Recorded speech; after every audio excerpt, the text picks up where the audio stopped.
Olá! Finalmente estou aqui de volta com vocês. Muitas pessoas me procuraram, as pessoas mandaram mensagem, comentaram, me acharam no Instagram.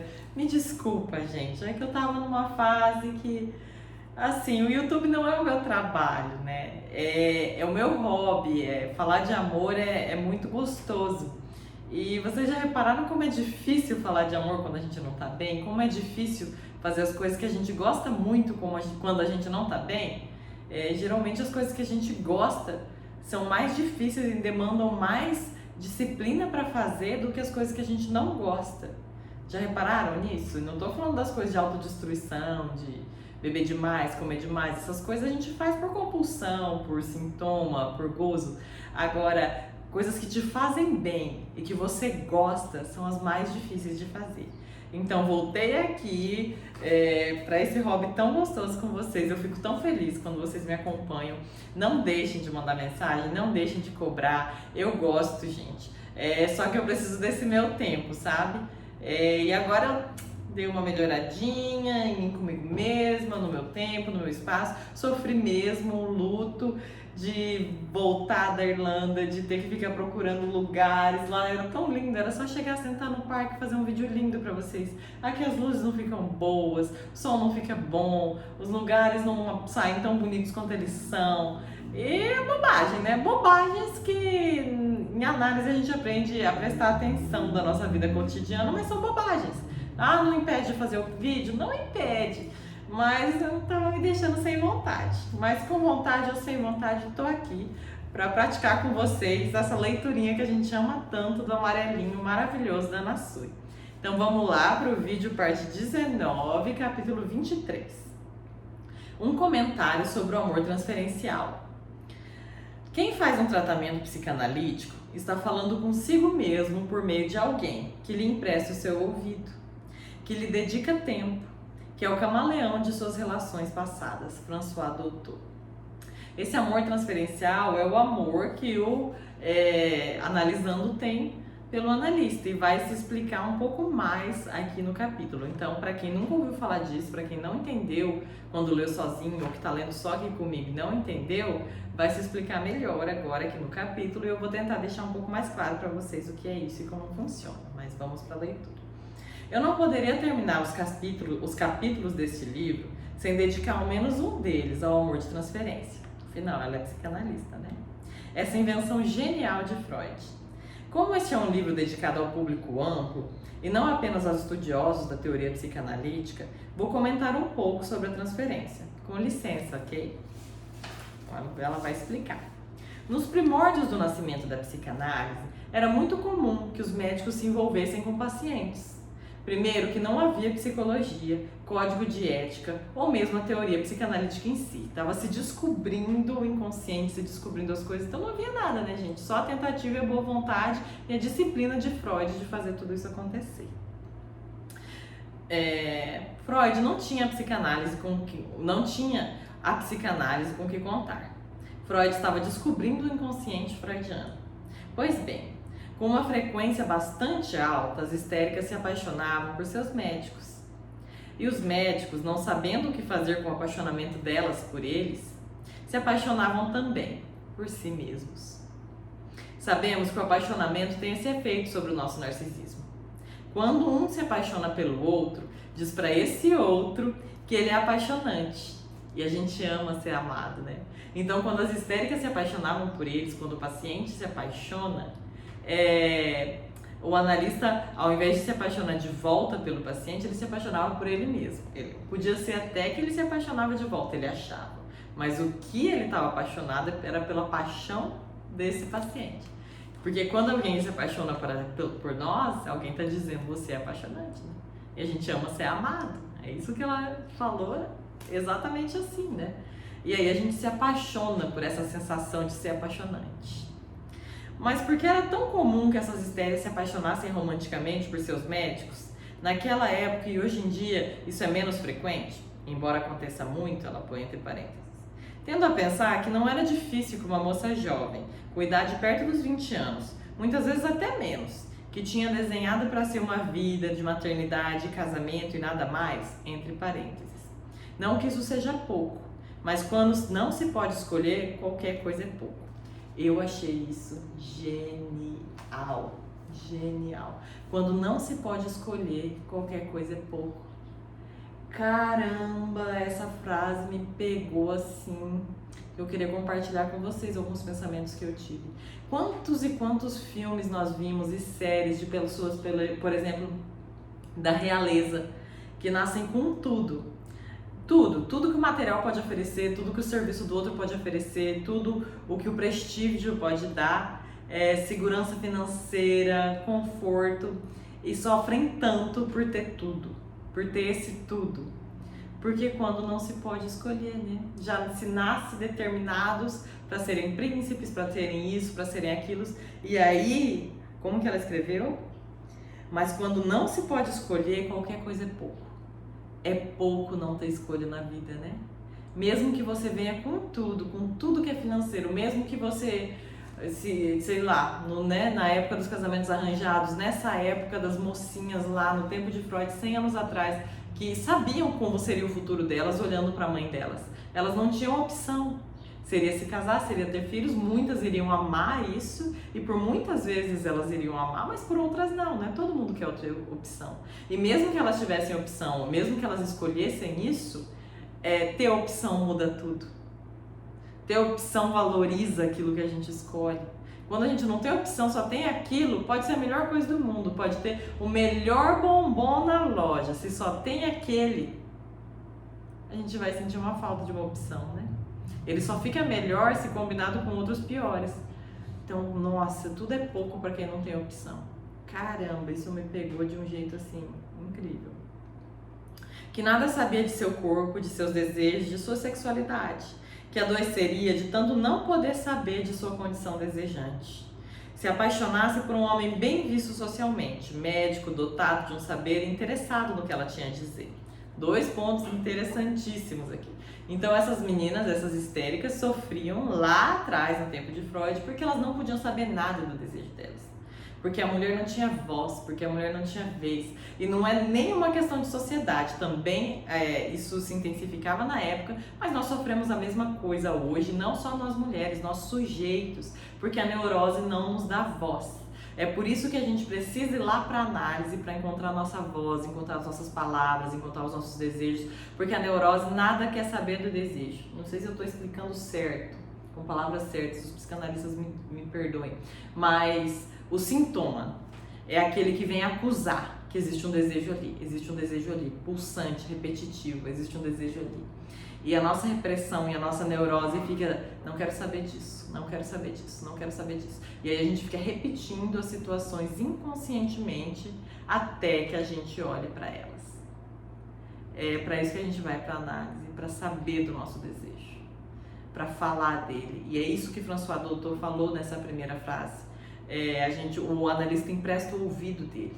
Ele serve de lugar, de posição para que a gente coloque, escreva e reescreva a história da nossa vida com as pessoas que estiveram lá, para que a gente se ouça falar. E se ouvindo a gente entenda mais do nosso desejo. E desejo não é só bom, né? A gente sabe isso em análise. Desejo não é só bom. O inconsciente ele quer se satisfazer, a pulsão quer se satisfazer pelo bem ou pelo mal, para te causar sensações boas ou sensações ruins. A gente já aprendeu isso. Então, ir lá e nos ouvir, ter alguém que aponte as palavras para que a gente entenda no nosso desejo, é incrível. E vou falar um pouquinho da minha análise pessoal aqui, porque eu falei hoje, que estava conversando com meu pai e com a minha irmã, e eu falei hoje que eu me lembrei de uma sessão que eu falei com a minha analista. Eu não tenho meio, eu tenho muita dificuldade com como pontuar. Como equilibrar. Ou eu morro de comer, ou eu morro de malhar, ou eu morro de fazer exercício. E aí ela me disse, ela apontou pra mim, mas precisa morrer? Precisa morrer de comer, ou morrer de malhar? Precisa ser pra morte? Não dá pra comer pra vida, e não dá pra malhar pra vida? Não dá pra malhar pra viver, e comer pra viver? E aí eu descobri um pouquinho mais do meu desejo e do meu inconsciente. E aí eu descobri daquilo que eu comecei a falar com vocês. O quanto é difícil a gente fazer as coisas que nos fazem bem. Na verdade, eu amo muito malhar, eu amo muito comer bem, eu também amo muito comer besteira. E nenhuma dessas coisas precisam me levar pra morte. Eu não preciso morrer de fazer. Mas é uma expressão que nós usamos no português, mas em análise não se tem expressões. Todas as palavras são escolhidas pelo nosso inconsciente e pelo nosso consciente. E ter alguém ali para apontá-las e nos abrir os olhos para aquilo que a gente não quer ver é fundamental, é incrível. Vamos seguir, que não se trata de mim, se trata do amor, né? E aí, mais uma coisa interessante, tem esse médico todo poderoso, essa mocinha que não tem escolha na vida, que não pode falar de si, e encontra um lugar para falar dela. Se hoje é tão incrível, se hoje que a gente fala na internet, a gente fala pra vizinha, a gente fala pro pastor, a gente fala pro padre, a gente fala pra amiga, a gente fala pro professor, a gente fala em todo lugar de nós mesmos. É tão incrível ter em análise alguém que nos escute. Você imagina gerações passadas, 100 anos atrás, onde falar de si, do pessoal, era muito mais reprimido, e ainda para mulheres. Então ela encontra alguém que a ouça. Hoje em dia nós vemos muito disso, as mulheres se apaixonarem por homens que as ouvem. As pessoas em geral, os homens também se apaixonarem por mulheres que os ouvem. Mas as mulheres têm mais esse traço, de se apaixonar por homens que tenham profissões que as escutem. Então esse homem todo interessante, já escutando ela falar de si, interessado, não é difícil se apaixonar, não é mesmo? Pois bem, uma vez que esses médicos apaixonados por si mesmos viam o apaixonamento de suas pacientes histéricas, acreditavam que o amor que elas tinham por ela mesma, que o amor que elas tinham era mesmo por eles. Eles acreditavam que elas se apaixonavam por eles mesmos. Porque eles eram, né? Porque a gente é narcísico, né? Não era só eles. A gente é narcísico. Se vem alguém todo apaixonado por nós, se declarando, nossa, a gente já, né? O nosso ego infla. Só que em análise, no amor de transferência, não se trata deles. Se trata da posição. E aí vamos ver o que Freud descobriu. A grande sacada de Freud foi, então, retirar o seu narcisismo de jogo. Freud conseguiu, Freud era incrível, gente, ele estava descobrindo a coisa, não tinha nada dele, tudo era mato. Então é normal cometer erros, ele estava tentando por aqui, por ali, por lá, mas olha que genial. Ele soube ser frio e ele soube ter o ego furado e ser castrado a ponto de tirar o narcisismo de jogo. Não, pera lá, eu não sou tão interessante assim para que todas essas moças se apaixonem por mim. Nós não somos tão interessantes assim, tão incríveis assim, tão lindos assim, para que todos esses pacientes se apaixonem por nós. Pera lá, tem alguma coisa aí. E aí ele tirou o narcisismo de jogo. Freud foi um dos únicos do seu tempo que não acreditou que o amor das histéricas fosse direcionado a ele, Sigmund Freud, a pessoa dele. Entendendo que esse apaixonamento fazia parte do tratamento. E com isso pôde deslocar o amor que a histérica tinha pelo médico para o amor pelo saber. Gente, ele foi genial nessa percepção. Pelo saber de si, de seu inconsciente. Então ele conseguiu entender que o que causava apaixonamento dessas moças naquele lugar não era ele, não era o médico. Era o ato de falar de si. Era se apaixonar por saber de si. E é isso que a gente faz em análise, e é por isso que eu contei com tanto amor esse episódio que pra mim foi tão radical na minha história de análise. Porque a gente se apaixona por saber de si. Lá dentro de mim havia uma Quelone que queria morrer, tem essa pulsão de morte em todos nós. Trata-se de descobrir qual é a sua, onde ela age, como ela atua, para que a gente entenda mais de si. Então essa paixão era pelo local, era pelo ambiente, era por essa pessoa que escuta enquanto pessoa que escuta. Não era pelo Freud lá, que estava na casa dele, não era pelo Freud pessoa, pela história dele.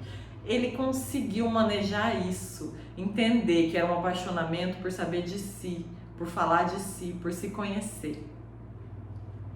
Com isso nasceu o conceito de transferência, um erro de pessoa, para usar o termo freudiano, que era também a mola propulsora do tratamento, e segue sendo assim até hoje. A gente acredita que está apaixonado pelo analista, mas ele é a pessoa que a gente só está colocando ali inconscientemente como o objeto da nossa paixão, mas a gente erra de pessoa, não é ele. Se você já buscou um psicanalista, um psicólogo ou mesmo um médico, bem sabe da importância que tem o famoso ir com a cara dele ou dela. Ainda mais se você for um profissional psi, com quem necessariamente terá que conversar por muitas horas. Será de suma importância sentir vontade de seguir falando com ele ou com ela, independentemente da linha teórica seguida. Nesses meus 14 anos de clínica, aprendi que quem busca ajuda o faz porque está sofrendo e supõe que você pode ajudar, geralmente por recomendação de alguém que já se tratou com você. E nada, ou quase nada, sabe da teoria. Quem busca especialmente uma análise, uma terapia comportamental cognitiva, analítica, humanista existencial, ou seja lá o que for, é alguém que estuda a teoria, ou que vem de uma série de fracassos psicoterapêuticos. Quero destacar com isso a importância do afeto para um tratamento do campo psi. Então é importante sim que você vá com a cara do seu analista. Se você não foi com a cara, não gostou do jeito, não rola. Não rola. Você tem que ter vontade de falar com aquela pessoa. Você tem que pensar que aquela pessoa se importa com você, que quer te ajudar e que tem respostas para você. É importante isso. Porque temos vontade de estreitar papo com alguém. A importância do afeto para o tratamento do campo psi. Repetir essa. Porque temos vontade de estreitar o papo com alguém, contar nossa vida, nossos segredos e descobrir coisas que não sabemos sobre nós. E com outra pessoa temos muita vergonha, medo ou angústia de falar. Certamente não é porque um estudou mais o outro menos. A gente não gosta de uma pessoa porque ela é mais estudada, né? Porque uma é mais bonita e a outra menos. Porque uma é de uma teoria X e a outra teoria Y. É por algum motivo que a gente não sabe localizar com precisão. Exatamente como não sabemos explicar de maneira racional porque amamos uma pessoa e não outra. Ainda que em teoria nossa escolha amorosa, entre aspas, uso aspas porque se trata de uma escolha que é inconsciente. Então não é uma escolha tão escolhida assim. Se dê por excelentes razões. Nosso inconsciente tem excelentes razões para escolher aquela pessoa. Mas não é uma escolha tão escolhida assim. A gente não sabe porque gosta daquele analista. A gente não sabe, vocês não sabem porque vocês estão nesse meu vídeo e não no vídeo de outras pessoas falando do mesmo livro.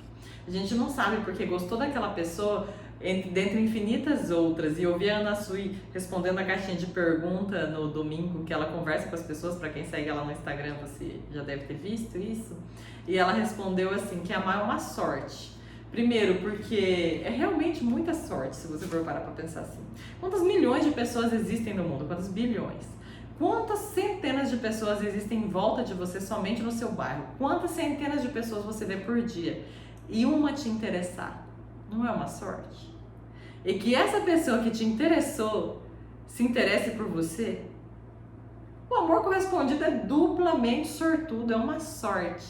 E aí a gente, né, tem tantos caminhos para complicar isso, mas é uma sorte encontrar o amor, encontrar uma paixão, e é uma sorte encontrar transferência em alguém. Porque a gente não pode escolher conscientemente, a gente não gosta de um analista porque ele é mais estudado, porque ele apareceu na televisão, ou porque alguém recomendou. A gente gosta dele porque foi com a cara dele, simplesmente assim. Dá vontade de falar com ele, dá vontade de se abrir. Pois bem, o grande acerto de Freud, que lhe permitiu inventar esse tratamento que mudou o mundo. A psicanálise foi, como já disse, retirar seu narcisismo de jogo. Mas o que isso quer dizer?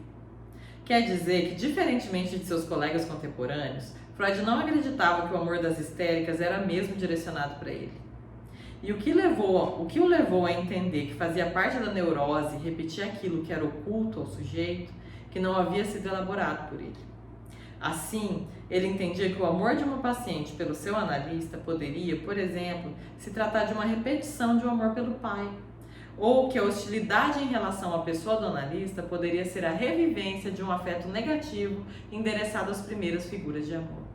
Então, o que a gente vive com o analista, assim como Freud escreveu, é a pessoa errada, entre aspas, a gente vive com alguém do nosso inconsciente, não é ele ali. A gente age com ele, esse santo bate porque essa pessoa tem um jeitinho de alguém que está lá no nosso inconsciente. De alguma forma ela tem esse jeitinho, para o bem ou para o mal, para transferência negativa ou positiva. E foi por não se colocar narcisicamente como aquele que se restabelecia das perdas narcísicas que teve ao longo da vida na relação com seus pacientes. E sim, como alguém que queria ouvir mais delas, apostando que elas é quem sabiam de algo. Que Freud podia inventar a psicanálise, esse tratamento que acontece via transferência. Isso é muito lindo e eu acho que isso é a coisa mais linda que a psicanálise tem. Porque quando nós vamos em outros profissionais de outras vertentes ou de outras profissões, esse profissional tem um saber, né? A posição dele é essa. Ele tem um saber, você senta ali, conta seu sintoma, conta suas queixas e ele te explica. Ele te explica as coisas que ele aprendeu sobre aquilo. E aí ele te ensina alguma coisa para fazer, te dá uma bula, te dá um remédio, te dá alguma coisa assim. E aí você sai querendo se sentir melhor, achando que ele sabe. E quando a gente entra em uma análise, em uma psicanálise, a gente supõe que esse profissional saiba. Da mesma forma que o médico que a gente foi quando doía o nosso dedão, fez um curativo lá e consertou. Mas na psicanálise, Freud fez a aposta diferente. Ele fez, não, eu vou ouvir. Quem sabe mais dela se não ela mesma? Quem sabe mais dessa pessoa se não ela mesma? Então eu vou esperar que ela fale coisas do inconsciente, que ela tenha lapsos, que ela tenha erros, atos falhos, coisas que me apontem, que me indicam que há algo nela que ela não está vendo. Que ela fala, mas ela não entende disso, ela não parou para reparar no que ela fala, que era como eu disse, eu morro de comer, eu morro de malhar. Eu não parei para reparar no peso dessa palavra morro, no peso do verbo morrer. Se não fosse a minha analista pensar isso, e isso me deu uma virada enorme na vida. Então, quem sabia mais de mim do que eu? Então, o psicanalista está ali para ouvir e pensar essas coisas que talvez o seu inconsciente diga, mas você não escutou ainda. Que você precisa escutar com a sua voz, passar pela sua palavra, sair de dentro de você para que ela volte para você de outra maneira. É incrível a psicanálise. E aí ele foi um homem que escutou as mulheres. Ele escutou. Por isso que eu acho muito dolorido quando se diz que Freud era machista e se fecha-se para o trabalho, e as pessoas se fecham para o trabalho dele, não dando chance. Porque ele escutou, ele foi humilde para escutar as mulheres. Então, claro, como um homem de seu tempo, como todos nós somos muitas coisas. Nós somos maus, gente. As pessoas são assim, são difíceis. Mas ele se dispôs a escutar quem ninguém escutava, quem não tinha voz na época. E só isso já é muito lindo. E tudo que ele desenvolveu a partir disso é mais lindo e genial ainda. Então quem sabe mais dos seus sintomas do que você? Mas é preciso que você fale para que alguém escute e te devolva que você sabe disso. Vale destacar aqui para nossa conversa que Freud não diferenciou o amor da vida normal do amor de transferência. Deixa eu ver se eu não pulei aqui. Isso mesmo. Esse tratamento que acontece via transferência. Vale destacar aqui para nossa conversa que Freud não diferenciou o amor da vida normal do amor de transferência. Não, ao menos ao lado do amante. Um amante é aquele que ama o idealizado amado. Ama e idealiza o amado. Mas a significativa diferença que ele incluiu está no lado do analista, que, advertido dessa equivocidade, não responde como na vida comum, pela via da reciprocidade ou da rejeição, mas pela via de certo acolhimento da demanda de amor do analisante, sem, no entanto, respondê-la. Então, não é diferente do amor e do apaixonamento que a gente sente. Você se apaixonar, você ter uma transferência erótica pelo seu analista, não é que você se apaixona de uma forma diferente do que você se apaixona pelas pessoas na sua vida. Você se apaixonar por um médico, você se apaixonar por um professor, você se apaixonar por alguém que tem uma figura de transferencial na sua vida. A paixão é do mesmo jeito para quem ama, para quem está apaixonado. A única diferença é que, enquanto analista, Freud percebeu que essa paixão não era por ele enquanto pessoa. Essa paixão era a neurose ali repetindo, era o tratamento ali aparecendo e se fazendo. E aí ele usou isso. Porque quando na vida real a gente está perante alguém que nos ama, que se diz apaixonado por nós temos a opção de aceitar a paixão e amar a pessoa de volta e se apaixonar de volta, ou nós temos a opção de rejeitá-la. Ele não usou nenhuma das opções. Ele usou esse amor para gerir o tratamento, sem corresponder, mas acolher essa demanda, compreender, tá bem, você está apaixonado, pelo quê? Como é isso? O que você sente? O que você imagina? E daí você vai descobrindo das ilusões da pessoa, porque ela tá te idealizando segundo ela mesma, como a gente faz em todas as paixões. Dito de outro modo, na vida comum acreditamos que somos mesmo apaixonantes. Enquanto em uma análise o analista sabe que está ali representando outra coisa, outro afeto, outra pessoa. Para Freud, há 3 modalidades de amor de transferência: a positiva, a negativa e a erótica. A transferência boa, amistosa para se trabalhar em uma análise, seria a transferência positiva, em que o analisante tem bons afetos em relação ao analista. A transferência negativa seria uma modalidade de resistência, em que o afeto negativo residual da vida infantil se repete em relação com o analista, dificultando o andamento da análise. Ele pega ódio, não vai com a cara, não gosta desse analista, está repetindo uma pessoa ali que ele não gostou lá atrás na vida, e aí o tratamento não anda, né? Nesse caso, vamos lá. Por fim, a transferência erótica, que seria o apaixonamento do paciente pelo analista, que também andaria ao lado da transferência negativa, mas no sentido de ser excessivamente positiva. É tanto amor, é tanta paixão que atrapalha também, porque, né, se tem um lugar onde a gente não é real, se tem uma pessoa com quem a gente não é real, não somos nós mesmos, é aquela por quem a gente está apaixonado, né? Ali a gente não se abre, né? A gente se faz, a gente está na fantasia, a gente finge ser melhor, finge ser mais interessante. Aí a gente monta todo o nosso eu conquistador, que é o completo oposto do nosso eu que tem que estar em análise. O nosso eu ali que está ali disposto a assumir falhas e perceber-se falho, e perceber-se castrado, e perceber-se furado, né? Pois é. Tá. Emperra o tratamento também. Nesse caso, transferência positiva boa para o tratamento não pode ser tão positiva assim, sob o perigo de se erotizar e então emperrar o tratamento.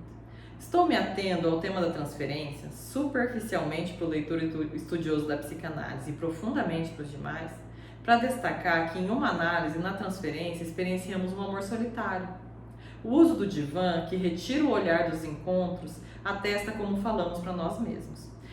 Para quem nunca fez uma sessão de análise, de psicanálise, nós temos as primeiras, as sessões iniciais, onde a gente conversa cara a cara com o psicólogo, com o analista, e depois ele nos coloca no divã. E o divã é de costas para nós. Então, o analista fica atrás e o paciente fica de costas. Então, o analisante fica de costas. Então, ele não vê as expressões do analista, ele fala para si mesmo, olhando para o nada. O uso do divã retira o olhar, então sai esse olhar de cena, né? Mas não se trata de falar sozinho. Não é o mesmo que falar com as paredes ou no chuveiro, como às vezes fazemos. Lacan dirá que a presença do analista tem o valor de uma manifestação do inconsciente.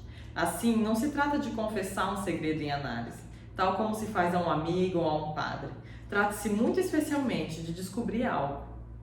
Não é por acaso que uma das coisas que aprendemos a fazer em análise é o silêncio. O que deixa os analistas muito mal afamados, né? Todo mundo fala que psicanalista não fala, fica silencioso. Aliás, parafraseando Marguerite Duras, em uma análise faça silêncio e faça solidão.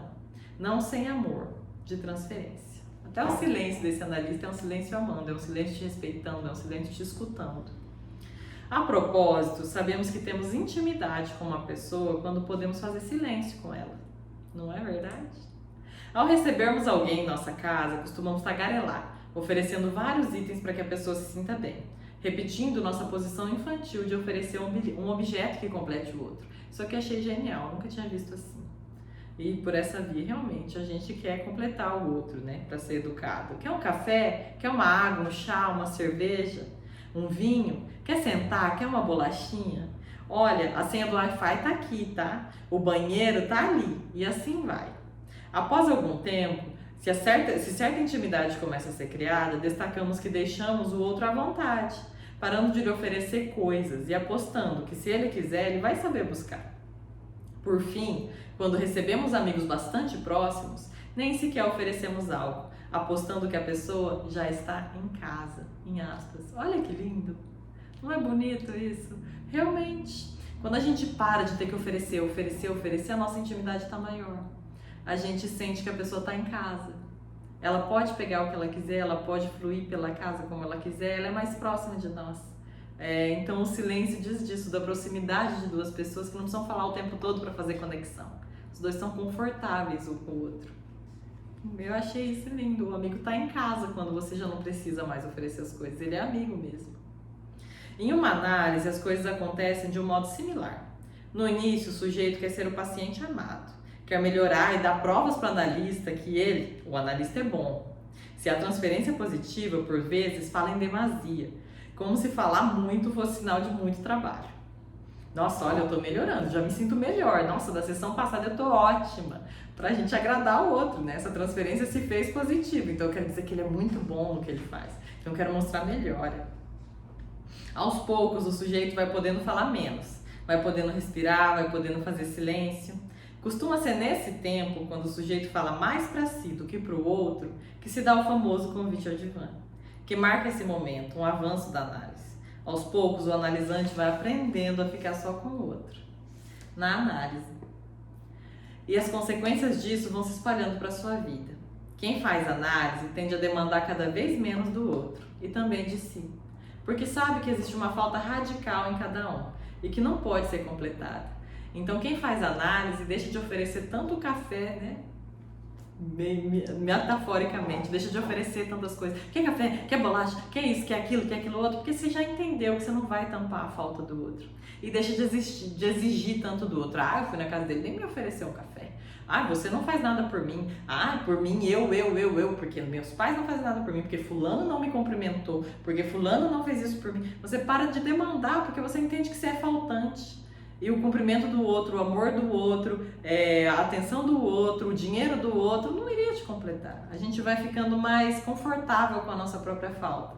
Mais confortável em ser uma rosquinha. Lembra que eu falei disso? Em ter o nosso buraco ali, que tá ali. E ele nos faz rolar pela vida, mas a gente vai deixando de culpar os outros pelo nosso buraco, nem de se sentir culpados pelo buraco dos outros, porque o outro não está se sentindo completo, porque o outro não está completamente satisfeito, porque o outro está buscando coisas. A gente vai acalmando isso dentro de nós. É isso que a análise faz mesmo. Então a gente demanda cada vez menos do outro e de si. A gente já não espera tanto do outro nem de si mesmo. Porque não pode ser completada essa falta, né? Verdade. O sintoma colateral disso, de poder sustentar essa falta, é abrir brecha para o caminho do desejo. A vida vai ficando mais agradável e pacífica quando uma análise caminha bem. Isso não é constante, claro. Com frequência há movimentos de resistência, já que não é de bom grado que abrimos mão de nossos sofrimentos. Ah, tem fases terríveis, mas daí a coisa vira, a gente tem outro insight, entende, a coisa anda de novo. Tem fases difíceis, o sofrimento não quer sair, não tem nada pior do que pro neurótico, do que se sentir livre, se sentir feliz. É muito difícil se libertar das coisas. Se permitir fazer as coisas que não sejam pra morte, voltando lá em mim, porque eu só posso dar o exemplo de mim, né? Pra morte, fazer comer pra vida, malhar pra vida, tá? Andando por aí pra vida. Não porque alguém me forçou, porque eu odeio o meu corpo, mas porque eu gosto de andar. É isso. Eu gosto de malhar, eu gosto de comer bem, eu gosto de gravar vídeo pra vocês. Por que demorar tanto pra gravar um vídeo, sendo que eu gosto de gravar vídeo? Não é? Essas travas que a gente tem na vida. Mas que aí, ó, estamos gravando de novo, outra fase veio. Ai, ai. Ainda as pessoas que chegam à análise imersas em puro silêncio. Não podemos dizer nada do que sentem. Não podendo dizer nada do que sentem. Muitas vezes por nem sequer saberem. Nem sabem dizer do que sentem, nem sabem sentir, nem sabem por onde começar. É preciso dizer que uma das funções do analista é ajudar uma pessoa a falar nesses casos. Claro que há muitos tipos de pessoas, tantos tipos quanto há pessoas no mundo. Cada homem é um tipo. Não tem um tipo de gente, cada homem é uma pessoa. E fiz aqui uma caricatura na tentativa de falar de várias, mas vale lembrar que cada um inventará seu próprio percurso. A análise se faz ao ser analisado a cada palavra, a cada dia, a cada sessão, a cada vídeo, a cada poesia, a cada chuva, a cada dor, a cada alegria, a cada sintoma seu que te incomoda e você percebe a cada palavra mal colocada. A análise vai se fazendo pela vida quando a gente está em análise. É incrível mesmo. E cada um tem seu próprio percurso. Então eu só posso falar de mim e você só pode falar de você. Invariavelmente, no entanto, Em uma análise, aprendemos a contar mais com a nossa solidão, com a nossa boa solidão. E descobrimos que é por meio dela que podemos vir a fazer o amor rimar com solidão. Olha que lindo! O amor rima com solidão quando eu passo a amar a minha solidão e amar as coisas que fazem de mim única e solitária. E assim como ela começou escrevendo o livro, que ela diz que na solidão dela ela escreve porque é importante para a solidão dela escrever. Porque é isso que ela faz quando ela está sozinha. É importante para mim malhar na minha solidão. É isso que eu faço quando eu estou sozinha. É importante para mim falar aqui com vocês na minha solidão, aqui na minha salinha, e vocês aí, na sua solidão, me escutando. Então, quando a solidão começa a encontrar pontos que a gente ama e a gente banca isso, a gente faz as coisas que a gente ama, porque reparem, fazer o que a gente ama fazer é muito mais difícil do que fazer o que a gente detesta fazer. Ou fazer o que nos destrói. Com isso eu não estou dizendo de autodestruição, não. Ah, eu amo beber, eu bebo até cair. Isso é autodestruição, isso não é difícil de fazer, sentar no bar e beber até cair. O difícil é fazer as escolhas boas que você gosta de fazer. Tem me pontuado muito na cabeça, eu tenho andado com muitas mães e tal, essa frase, né? Eu morreria pelos meus filhos. Tá, mas você viveria por eles? Você vive com seus filhos a ponto de passar uma hora com eles fazendo nada? Sentados na frente da televisão, rolando pelo chão, vendo nuvem? Porque viver é muito mais difícil que morrer, gente. Morrer, a gente nasce todos os dias com a nossa autodestruição ligada. Prontinhos para nos matar um pouquinho, para me matar de comer, para me matar de fazer exercício, para me matar de sedentarismo, para me matar no sofá, para me matar de consumir álcool, para me matar de me culpar, para me matar de agredir o outro, para me fazer mal. A gente já nasce com esse botão pronto. O que a gente precisa aprender é como se viver. E aí, ó, nem tem um verbo para isso. Acordar para se viver de fazer exercício, acordar para se viver de comer bem, acordar para se viver de amar bem, acordar para se viver de amar com os filhos, de estar com os filhos, com os amigos, com os irmãos, com os pais. A gente tem que fazer um esforço para fazer o que nos faz bem. Porque o que é obrigatório e o que nos faz mal a gente faz sem esforço mesmo. Demanda menos esforço fazer o que é obrigatório, o que a gente detesta, do que fazer o que a gente ama. Por um bom tempo, com disciplina, do que nos fazer bem. Bem de verdade, assim. Aprender a perdoar, aprender a olhar para nós, aprender a falar de nós, pagar uma análise, pagar uma refeição que vai nos fazer bem, pagar coisas que vão realmente nos fazer bem. Isso é sempre muito mais difícil de escolher e de fazer. Tá bem? Esse ainda não é o último capítulo, mas o vídeo já ficou grande, então vai ser para o próximo vídeo. Temos ainda o 24 aqui, que é o finalzinho, bem curtinho, mas quem sabe eu tenho mais coisas para contribuir e aí o vídeo fica mais longuinho do tamanho normal. Muito obrigada pela espera, obrigada por todos que me mandaram mensagens, eu tô muito feliz de estar aqui com vocês de novo. Até mais!